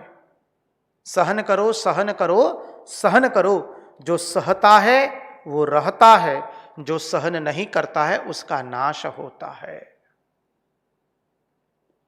बोले जैसे पृथ्वी अपने व्रत का पालन करती रहती है चुपचाप, वैसे तुम्हें भी अपने व्रत का पालन करना चाहिए। कोई कितना भी बोले, कोई कितने भी हमारे पर आरोप प्रत्यारोप लगाए, हम जो जिस मार्ग में आगे चल रहे हैं, उस मार्ग से हम विचलित नहीं होंगे। बोले यह बात मैंने पृथ्वी से सीखी। देखिए, ये बात मत सोचिए कि हम लोग राताराती अवधूत बन जाएंगे, वो भी याद रख लीजिए। कोई राताराती अवधूत नहीं बन सकता है। अवधूत होने के लिए बहुत बड़ा ज्ञान चाहिए, बहुत बड़ी तपस्या की आवश्यकता होती है, संयम सदाचार उसकी बहुत आवश्यकता होती है, सब इंद्रियां उसके वश में होती है, तब जाके वो स्वस्वरूप में स्थित रहता है, तब वो सब आघात प्रत्याघात सहन कर सकता है। फिर कहते पहाड़ से मैंने क्या सीखा? तो बोले पहाड़ से सीखा कि उसका जीवन जो है दूसरों के लिए ही होता है। पहाड़ पर औषधियां होती है, हम पहाड़ों का खनन करते हैं। और पहाड़ किस लिए है? पहाड़ का निर्माण किस लिए हुआ है? बोले धरती असंतुलित न हो जाए, उसलिए पहाड़ का निर्माण हुआ है। पृथ्वी को संतुलित करने के लिए पहाड़ों का निर्माण हुआ है। पृथ्वी टेढ़ी मेढ़ी होकर के गिर न जाए, उसके लिए पर्वतों का निर्माण हुआ है, कहीं फट न जाए, इसलिए भगवान ने पहाड़ पैदा किए हैं। पहाड़ की लकड़ी, पहाड़ की औषधियां, पहाड़ की खनिज संपत्ति दूसरों की भलाई के लिए है। समझिए, पहाड़ों में कितनी कच्चा सोना है हम जानते हैं सब लोग, और पहाड़ स्वयं नेस्त नाबूद हो जाता है और अपनी जमीन पर दूसरों के लिए रहने के लिए मकान का निर्माण करवाता है। पहाड़ अपने पर लोगों को धारण करता है। पहाड़ ये नहीं देखता है कि ये अच्छे आदमी है, बुरे आदमी है। धरती मां वसुंधरा ये नहीं देखती है बुरा आदमी है तो मैं उसको धारण नहीं करूंगी। अच्छे बुरे, सदाचारी पापाचारी, पुण्यात्मा पापात्मा, सबको मां वसुंधरा कोई बिना भेदभाव ग्रहण करती है, धारण करती है। वैसे ही तुम सबको किसी के दोष या गुण को देखे बिना सबसे प्रेम करो।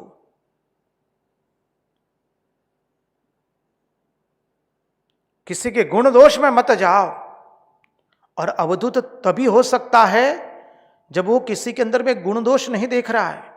और हम गुण दोष कब देखते, वो भी हमने देखा जब हम अपने स्वस्वरूप में, जब भगवान को नहीं देखते, ब्रह्म को नहीं देखते, तो फिर ये नानात्व दिखता है। और नानात्व को जब हम सत्य मानते हैं तब गुण दोष में फंस जाते हैं, तब धर्म शुरू होता है, तब कर्म अकर्म विकर्म शुरू होता है। तो जो अवधूत इन सब से परे हैं, इसलिए अवधूत सर्व को अपने पास रखता है, किसी को दोष, किसी का दुर्गुण नहीं देखता है,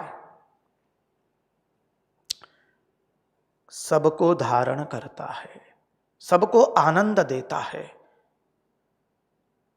सबसे मितभाषी व्यवहार करता है, सबका मंगल करता है, क्योंकि उसमें कोई भेदभाव नहीं है। जो दूसरे के दृष्टिकोण को समझ न पाए, जो दूसरे के दृष्टिकोण को देख न पाए, समझ न पाए, चिंतन न कर पाए, उसकी भलाई एवं बुराई को जो समझ नहीं पाएगा, उसमें साधुता आएगी कहां से? इसलिए स्वामी विवेकानंद कहते first be a gentleman then be a साधु।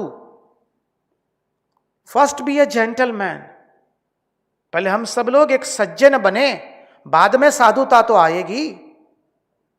जब दूसरे के दृष्टिकोण को समझ पाएंगे, दूसरे की दृष्टि को समझ पाएंगे, दूसरे के हित अहित को समझ पाएंगे, जब व्यवहार में सज्जनता आएगी, वाणी में सज्जनता आएगी, तब तो हम साधुता में प्रवेश कर पाएंगे। व्यवहार में सज्जनता नहीं, वाणी में सज्जनता नहीं, मितभाषी नहीं, मृदुभाषी नहीं, दूसरे की और उनका लाभ हानि की हमें चिंता नहीं, और हम बोल गए हम तो साधु बन गए, हम तो फक्कड़ बन गए। साधुता ऐसे वैसे नहीं आती, कपड़े पहनने से साधुता नहीं आती है। माथा मुंडन करा लिया, लाल पहने या पीले पहने, सफेद पहन लिए या काले पहने या कोई पचरंगी पहन लिए, उससे साधुता नहीं आती है। साधुत्व का एक भी लक्षण कपड़ों से नहीं वर्णन किया गया है शास्त्र में। साधुत्व का लक्षण चरित्र से ही है, स्वभाव से है। तो कहा अब वृक्ष, अब वृक्ष कितनी भलाई करते हैं आप सब लोग जानते हैं। उसको कोई जब जल दे दो तो जल सींच लेता है, कोई सींचे तो पानी पी लेता है। पहले तो मनुष्य उसको सींचता है, सींच करके बड़ा करता है। यदि बीच में जरूरत आवश्यकता पड़ी तो उसको एक जगह से दूसरी जगह स्थानांतरित कर देता है, वो हो भी जाता है। वहां पर भी वो अपना बढ़ाई, अपना उत्कर्ष, उसका विस्तार करना शुरू कर देता है। कोई खिलाए तो खा लेता है, जल कभी पिलाए तो पी लिए, कोई पिलाए तो पी लिए। यह बात बोले मैंने वृक्ष से सीखी है। और मनुष्य वृक्ष का जतन करता है, बाद में क्या करता है, जिसका जतन किया उसके ऊपर जब फल आते हैं तो उसी फल को वो खींच लेता है, तोड़ लेता है। वृक्ष हम सब लोग जानते हैं कि वृक्ष कितना उपकारी है। समझिए, हमें ऑक्सीजन देता है। आजकल तो पर्यावरण में पढ़ा रहे हैं ना, यही हमारे शास्त्र की बात आज का आधुनिक विज्ञान उसकी भाषा में रख करके हमें बता रहा है। और वृक्षों का इतना निकंदन हुआ, परिणाम स्वरूप आज इन्वायरमेंटल प्रॉब्लम सब कितने हो गए समझिए। उसी के कारण हमने पर्वतों को नष्ट किया, पहाड़ों को नष्ट किया, धरती पर इतनी खुदाई कर दी, वृक्षों को काट दिए, वन को काट दिए, इकोलॉजिकल बैलेंस पूरा नष्ट हो गया। और आज हम उसका भुक्तभोगी है, हम लोग, सब लोग।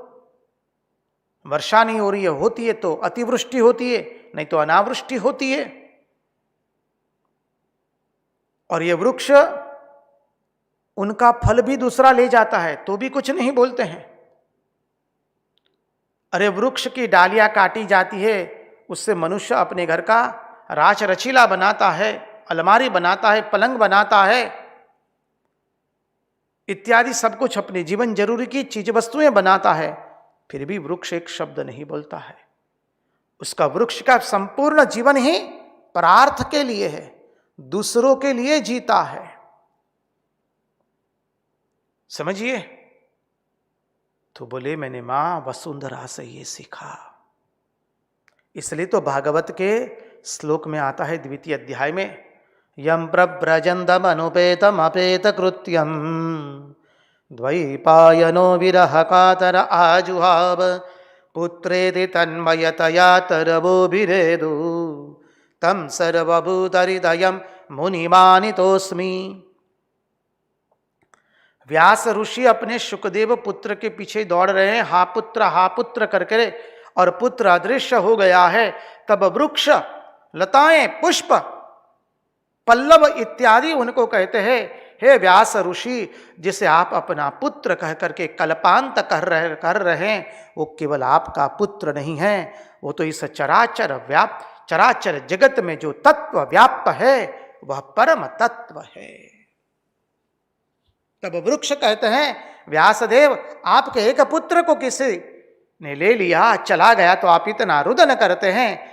हमारा तो सभी फल ये मनुष्य तोड़ करके ले जाते हैं, हमारी डालियां तोड़ करके ले जाता है, हमारे पन्ने को काट करके ले जाता है, और आखिर में हम मर जाते हैं तो उससे भी हम मनुष्य के ही काम में आते हैं। हमारा जन्म से लेकर अंत तक सभी क्रियाएं केवल परार्थ के लिए ही है, फिर भी हम कुछ बोलते नहीं हैं। तो बोले अवधूत दत्तात्रेय ने कहा कि मैंने पृथ्वी से यह सीखा। हम इतना तो न कर सके, इसमें से कुछ तो ग्रहण कर सके न जी। आप ऐसा मत सोचे कि बोले तो अवधूत ने सीखा है, हम तो अवधूत नहीं, हम तो गृहस्थ है स्वामी जी, हमें तो संसार में रहना है, तो बोले इसमें से हमारे लिए कुछ काम में नहीं है। इस बुद्धि से शास्त्र का अध्ययन कभी नहीं किया जाता है जी। कृपा करके ये बुद्धि आती हो तो सावधान हो जाइए, बुद्धि को तीक्ष्ण बनाने की आवश्यकता है। यहां पर अवधूत दत्तात्रेय भगवान हमें संपूर्ण पूर्ण आदर्श दिखा देते हैं। जैसी साधना श्री रामकृष्ण देव ने की है, वह साधना हम नहीं कर पाएंगे, ऐसा आदर्श हम नहीं देख पाएंगे, दिखा नहीं पाएंगे। इसलिए श्री रामकृष्ण देव कहते हैं मैंने सांचा तैयार कर दिया है, अब तुम अपने आप को उसमें ढाल दो। तो यहां पर भी भगवान दत्तात्रेय अवधूत जी, उन्होंने श्रेष्ठतम अपने जीवन से बताया और अपनी शिक्षा उन्होंने क्या क्या ग्रहण की वो बताई। अब हम हमारे अनुरूप हमारे जीवन को इस शिक्षा, ये जो पृथ्वी से लेकर 24 तत्वों से हम क्या सीख सकते हैं, वो जितना सीख सके उतना हम सीख ले, अपने आप को इस सांचे में जितना हो सके ढाल दे। अब पृथ्वी के बाद आया वायु। बोले वायु भी दो प्रकार की है। एक वायु है प्राण के रूप में शरीर में जो गमन करती रहती है, भीतर चलता रहता है प्राण के रूप में, और दूसरा एक हवा के रूप में बाहर चलता रहता है। दोनों ही प्राण है, वायु है। एक प्राण के रूप में शरीर के भीतर चलता है, एक हवा के रूप में बाहर बहता है। तो पहले बोले भीतर वाले प्राण से क्या सीखा वो देख लेते हैं। देखिए, बोले भीतर वाले प्राण को चलाने के लिए केवल 2 रोटी पर्याप्त है। 2 रोटी एक लंगोटी तेरे पास में पाया, प्रभु मैं गुलाम मैं गुलाम मैं गुलाम तेरा। तो बोले भीतर के प्राणों को चलाने के लिए 2 रोटी पर्याप्त है, 2 रोटी दाल पर्याप्त है, अर्थात सादा भोजन पर्याप्त है। प्राण को 2 रोटी से काम हो बन जाता है। प्राण का उसको कोयला पानी मिल गया, बस फिर सांस चलती रहती है। उसको ईंधन मिल गया, वो चलती रहती है। सो सांस हमारी जो है वो थोड़ा आहार करने से ही चलने लगती है। उसको चलाने के लिए अधिक आहार की आवश्यकता नहीं होती है। उसको चलाने के लिए भिन्न भिन्न भांति भांति प्रकार के स्वादिष्ट खट्टे मीठे पदार्थ देने की आवश्यकता नहीं है। हमारी सांस सादे भोजन में ही संतुष्ट हो जाती है। तो उतने में ही जो संतुष्ट है उसको आंख कान जीभ के विषयों के साथ कोई संबंध नहीं है। माने प्राण जो है वो इंद्रियों की प्रियता नहीं चाहते हैं। प्राण जो है वो इंद्रियों की प्रियता नहीं चाहते हैं, केवल जीवन निर्वाह कर चाहते हैं। प्राण को चलाने के लिए केवल प्राण चलते किस लिए? जीवन निर्वाह के लिए। तो मनुष्य को एवं महात्माओं को जिससे ये शरीर चलता रहे, बेहोश न हो जाए, याद शक्ति मंद न हो जाए, हमारी बुद्धि शक्ति, उतना आहार लेना चाहिए। बुद्धि अपना कुशाग्र पूर्वक कार्य करती रहे, बुद्धि सतेज रहे, याद शक्ति बनी रहे, कुशाग्र रहे, उतना हमें भोजन अच्छी तरह से करना चाहिए। उस तरह का भोजन हमें लेना चाहिए। हमारे मन में पागलपना ना आ जाए। कई लोग न खा करके पागलपन हो जाते हैं, वो नहीं आना चाहिए। बोले कम खाया तो क्या हो गया? बोले याददाश्त धीरे धीरे जा रही है, वो नहीं होना चाहिए। बोले बुद्धि में से स्मरण शक्ति जा रही है, बोले वो नहीं होना चाहिए। जिससे बुद्धि शक्ति बनी रहे, याद शक्ति बनी रहे, बुद्धि कुशाग्र बनी रहे, हम स्वस्थ रहे, उच्च चिंतन का अभ्यास कर सके, उतना भोजन हमें लेना है। और वाणी का बोलना बंद न हो जाए, इसके लिए खा करके हमें संतुष्ट प्राप्त करना चाहिए। इतना हमें करना चाहिए। फिर आगे कहते हैं जीवन में अपनी इंद्रियों को विषय मिले, इसके लिए हमें ज्यादा चेष्टा नहीं करनी है। भिन्न भिन्न प्रकार के भोज्य पदार्थ विषय मिले, बोले ये विषय चाहिए, वो विषय चाहिए, ये वृत्ति हमारे मन में नहीं आनी चाहिए।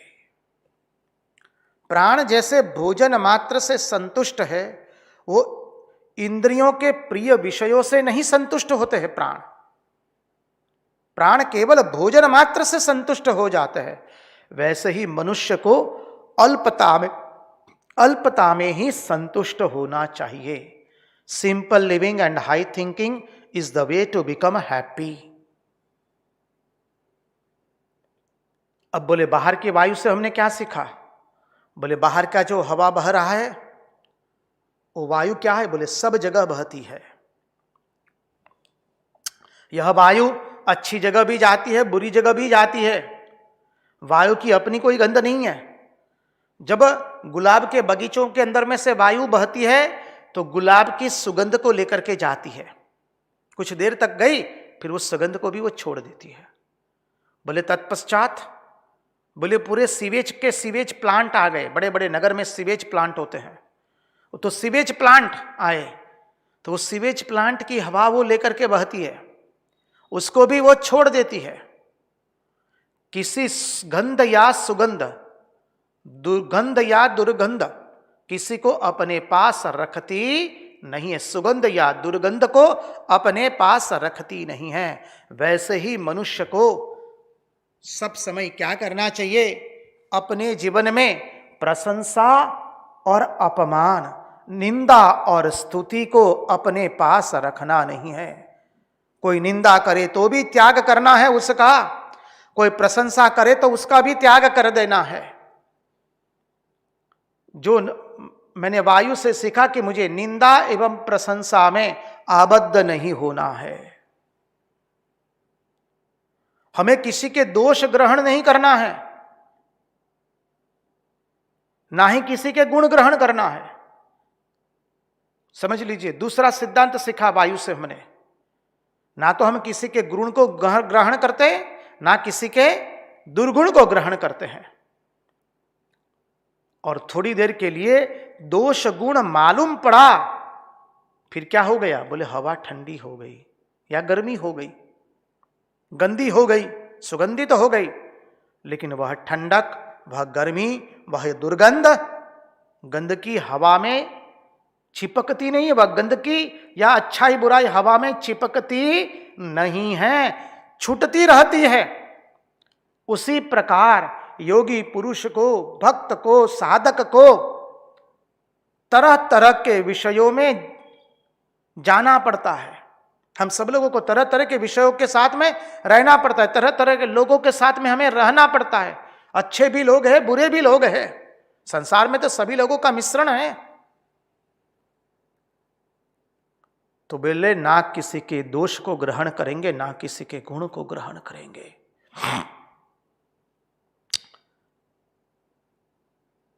नाना हमें संसार के अंदर में भिन्न भिन्न प्रकार के लोगों के साथ में रहना पड़ता है, नाना प्रकार के धर्म कर्म के साथ में रहना पड़ता है, जोड़ना पड़ता है, करना पड़ता है।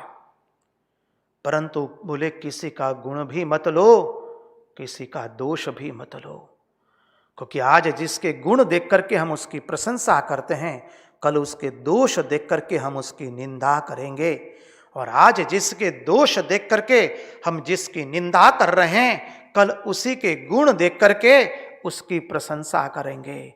इसलिए कहा सराहो मत, निंदना पड़ेगा, निंदो मत, सराहना पड़ेगा। तो बोले वायु बहता रहता है, कभी अच्छी जगह से बहा, कभी बुरी जगह से बहा। तो कभी अच्छे लोगों से मिले, कभी बुरे लोगों से हम मिले। बोले हम गुण दोष किसी का ग्रहण नहीं करेंगे, हमें तो आगे चलना है, आगे चलना है। चराती चरतो भगः, हम आगे चलते जाएंगे। उनके भीतर जाकर भी उनको अपने साथ चिपकने मत दो। हम लोगों से व्यवहार करते हैं, उठ बैठ करते हैं, तो लोगों के दोष हमारे में चिपक जाते हैं। सावधान रहना है कि उस जगह के उन लोगों के दोष मुझ में चिपके नहीं। अपने विवेक को हमें जागृत रखना है। गुण आ जाए तो बहुत ही अच्छा, लेकिन गुण हम में तुरंत आते नहीं हैं। हम दोष को ही तुरंत ग्रहण कर लेते हैं, क्योंकि हमारे मन की गति सदैव निम्नता की ओर बहती रहती है। इसलिए बोले जिस स्थान में हम रहते हैं, जिस लोगों के बीच में रहते हैं, उनके दुर्गुण हमारे में तुरंत आ जाते हैं। तो बोले उनके दुर्गुणों को भी मत चिपकने दो, उनके दुर्गुणों से मत चिपको, उनकी निंदा मत करो, उनके गुणों से भी मत चिपको, क्योंकि उनकी प्रशंसा भी नहीं करनी है। हमें तो गुण दोष से परे जाना है। समझिए, यदि कोई हमारी निंदा करता है तो उसको भी हमें त्याग करना है, कोई प्रशंसा करता है तो उसका भी हमें त्याग करना है। ना प्रशंसा से चिपकना है, ना निंदा से चिपकना है, ना दूसरे व्यक्ति के दुर्गुणों से चिपकना है, ना दूसरे व्यक्ति के सद्गुणों से चिपकना है। हमें तो सतत बहते रहना है। हमें अपने साधना में सतत बहते रहना है। हमें गति करती रहना है। वायु सतत गति करता रहता है। हमें अपनी साधना में अपने परमार्थ की यात्रा समय सदैव गति करते रहना है, कहीं रुकना नहीं है। वायु कहीं रुकता नहीं है। वायु रुक जाएगा तो क्या हो जाएगा? हम मर जाएंगे, सब लोग हाहाकार हो जाएगा। बस बोले वैसे ही हमारी साधना रुक नहीं सकती है। वायु जैसे रुक नहीं सकता है, वैसा हमारी साधना रुक नहीं सकती है। हमारी गति कभी साधना के क्षेत्र में, हमारे अंतःकरण के निर्माण में कभी हमारी गति रुक नहीं सकती है। वायु सुगंध दुर्गंध से निकल करके अनासक्त रहता है। वैसे ही हम अच्छे लोगों से मिलेंगे, बुरे लोगों से भी मिलेंगे, क्योंकि संसार में तो दोनों का मिश्रण है, लेकिन उनसे हम अनासक्त होकर के रहेंगे।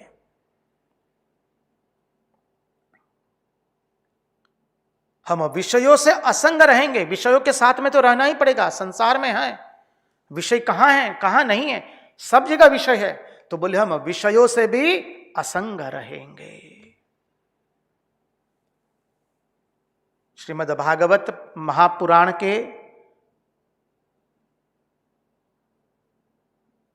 जो पद्म पुराणांतर्गत श्रीमद् भागवत महापुराण का महिमा बताई गई है, महात्मा ही बताया गया है, उसमें आत्मदेव को उनका पुत्र अद्भुत उपदेश देता है, गोकर्ण। उसके अंतर्गत हमने देखा था, आत्मदेव को उनका पुत्र गोकर्ण उपदेश देते हुए कहता है, पिताजी अब आप किसी के गुण दोष को मत देखिए।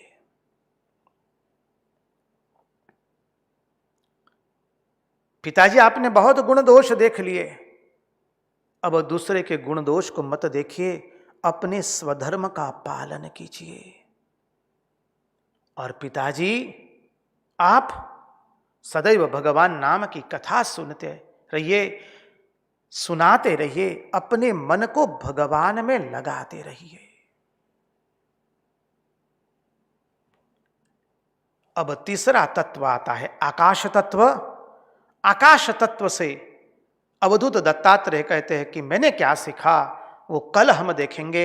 आज उन्हीं की वाणी उन्हीं के चरणों में समर्पित करते हुए भगवान से प्रार्थना करते, प्रभु हमारे मन की मति गति और रति आपके चरणों में बनी रहे। कृष्ण कन्हैया लाल की जय, भक्तवत्सल भगवान की जय, वृंदावन बिहारी लाल की जय, द्वारिकाधीश की जय, सब संतन की जय, सब भक्तन की जय।